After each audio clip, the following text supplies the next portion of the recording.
بسم اللہ الرحمن الرحیم۔ قرآن و سنت کی روشنی میں دیکھا جائے علماء سے معلوم کر سکتے ہو کہ کافر ہوں یا بے دین ہوں، حالت کفر میں جو ان کے افعال ہیں، جو ان کے گناہ ہیں، کلمہ پڑھنے کے بعد اللہ تعالیٰ ان کو مٹا دیتا ہے۔ اس لیے ان کا اعادہ کرنا، ان کو دہرانا، یہ علم سے عاری لوگوں کا کام ہے۔ اسی لیے ہندا یا وحشی غلام یا ابو سفیان کا زمانہ کفر و جہالت میں جو ان کے افعال ہیں، جو کچھ انہوں نے کیا، کلمہ پڑھنے کے بعد رحمت للعالمین صلی اللہ علیہ وآلہ وسلم نے ان کو اپنے دامن رحمت میں جگا دی اور ان کے ایمان اور کلمہ کو قبول فرمایا۔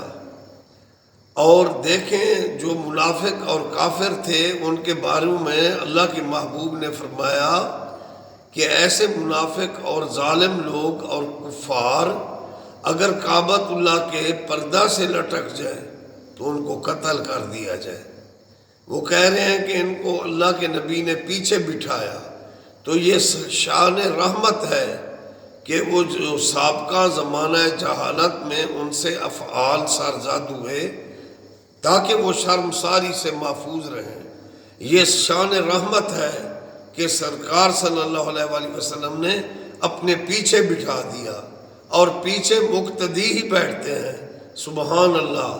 اور ادب کرنا چاہیے۔ رحمت للعالمین نے جن کو معاف کر دیا، اللہ نے معاف کر دیا۔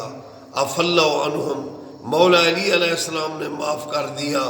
حسن و حسین پاک نے جن سے صلح کی، تو ہمیں صحابہ کا احترام کرنا چاہیے، اور تمام صحابہ رضی اللہ عنہم، یہ قرآنی عقیدہ ہے۔ باقی یزید شمر، ان پر ہم لعنت بھیجتے ہیں۔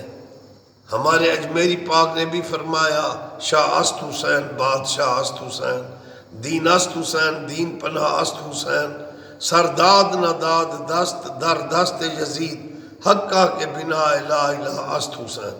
تو میرے مولا حسین کی جنگ یزید کے خلاف تھی، اور اجمیری پاک جنہوں نے 90 لاکھ کو کلمہ پڑھایا، پھر اس کے بعد بنی امیہ میں ان کے کسی بزرگ کا ذکر نہ کیا، کیونکہ وہ تو ایمان لے آئے تھے اور صلح ہو گئی تھی، اور یزید سے جنگ ہے۔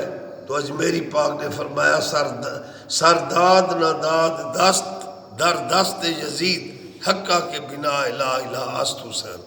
تو ہم اہل سنت جماعت صوفیہ کرام کا عقیدہ ہے، جہاں محمد و آل محمد کی صلح ہے ہماری صلح ہے، اور جہاں محمد و آل محمد کی جنگ ہے ہماری جنگ ہے۔ یا اللہ یا محمد، یا علی، یا حسن یا حسین، یا علی۔